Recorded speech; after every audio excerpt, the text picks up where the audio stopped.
চিকিৎসকের কাছে হামের বাচ্চাদের কখন নিবে বা হসপিটালে নিবে কিনা। এখন যেহেতু এটা একটা আতঙ্ক এবং এর মৃত্যুর হার বেশি, অত লক্ষণ সবার মনে রাখার দরকার নাই। শুধু প্রাথমিক 4টা লক্ষণ যদি মনে থাকে যে তার জ্বর হয়েছে, সর্দি, কাশি আর চোখ লাল হয়েছে, এর সঙ্গে কারো গলা ব্যথা থাকতেও পারে, নাও থাকতে পারে, এই 4টা উপসর্গ দেখলে সেই বাচ্চাকে কোনোভাবেই বাসায় রাখা উচিত হবে না। তাকে নিকটস্থ স্বাস্থ্যকেন্দ্রে অন্তত নিতে হবে, হসপিটালে নিতে হবে। চিকিৎসক দেখে পরামর্শ দিবেন একে আইসোলেশন করবে, একে হসপিটালে রাখবে, না বাসায় নিয়ে গিয়ে হলেও যদি সিট অপ্রতুল হয় বা বাসায় নেওয়ার মতো হয় তাহলে তার কি কি লক্ষণগুলি খেয়াল রাখবে এটা চিকিৎসক তাকে বলে দিবেন।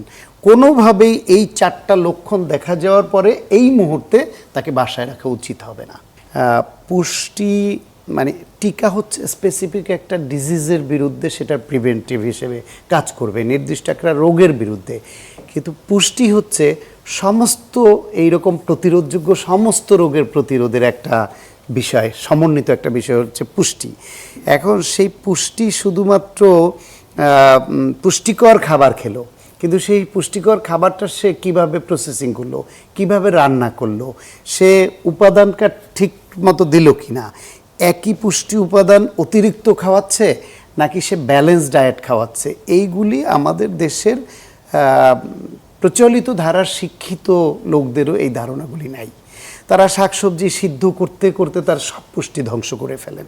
তার মানে কাটার পরে ধুন, আগে ধুয়ে যে করতে হবে সেই কনসেপ্ট অনেকের নাই। মানে সবুজ শাকসবজিকে তারা সিদ্ধ করতে করতে সেটাকে কালো বানিয়ে তারপরে খান।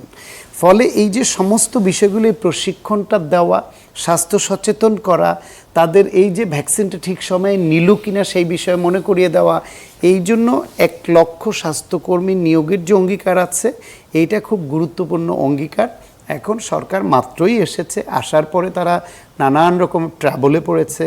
যুদ্ধের কারণে তার ম্যানেজমেন্ট, তেল নিয়ে সমস্যা, কর্মসংস্থান, দ্রব্যমূল্য, নানান বিষয় ভাবতে হচ্ছে।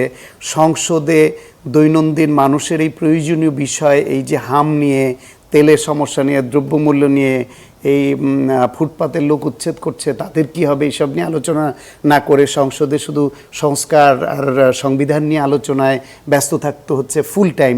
ফলে জনসম্পৃক্ত এবং জনকল্যাণমুখী যে বিষয়গুলি সেগুলি এই অল্প সময়ের মধ্যে স্বাস্থ্য খাতে যতটা প্রত্যাশিত ছিল সেটা আসে নাই। কিন্তু নিশ্চয়ই এই যে হাম নিয়ে আলোচনা হচ্ছে, কথা হচ্ছে, আমাদের অনুরোধ থাকবে, চেষ্টা থাকবে মনে করিয়ে দেওয়া যে স্বাস্থ্যটা গুরুত্বের সঙ্গে যেন যেরকম গুরুত্বপূর্ণ ফ্যামিলি কার্ড, যেরকম গুরুত্বপূর্ণ কৃষক কার্ড, যেরকম গুরুত্বপূর্ণ খাল খনন, তার থেকে আরও বেশি গুরুত্বপূর্ণ হচ্ছে স্বাস্থ্য বিষয়ে মনোযোগ দেওয়া। কারণ স্বাস্থ্য সেক্টরটা এমন একটা বিষয়, আমি বলি প্রায়ই যে দ্রব্যমূল্য বাড়লে তাদের সবাই এফেক্টেড হয় না। যারা সক্ষম অনেক উপার্জন করে তারা এফেক্টেড হয় না, সন্ত্রাসে সবাই এফেক্টেড হয় না। এরকম এমন কোনো সেক্টর পাবেন না যাতে ইচ অ্যান্ড এভরিবডি এফেক্টেড হয়। কিন্তু হেলথ এমন একটা বিষয়, আপনি বিলিয়নিয়ার হন আর একজন বেগার হোক, একজন ছিন্নমূল মানুষ হোক, প্রত্যেকেরই কিন্তু এই স্বাস্থ্যের এই সমস্যাটা ফেস করতে হয়। ফলে এইটা এই স্বাস্থ্য খাতে কিছু করা মানে হচ্ছে প্রত্যেকটা নাগরিকের জন্য করা। অন্য সব কিছুই সমানভাবে সব নাগরিকের জন্য হয়তো প্রযোজ্য নয়, সেটা বিবেচনায় রেখে এই সরকার যেহেতু অনেক ক্ষেত্রেই তারা ভালো উদ্যোগ নিচ্ছে, এমনকি এই হামের টিকা শুরু করার ব্যাপারে খুব দ্রুততার সঙ্গে সিদ্ধান্ত নিয়েছে। এখন এই যে আইসিইউর ব্যাপারে কোভিডের সময় দ্রুততার সঙ্গে করা হয়েছিল, যদি এই সংখ্যা এরকম বাড়তেই থাকে তাহলে সেই ব্যাপারেও মনোযোগী হবে, এই প্রত্যাশা আমাদের আছে।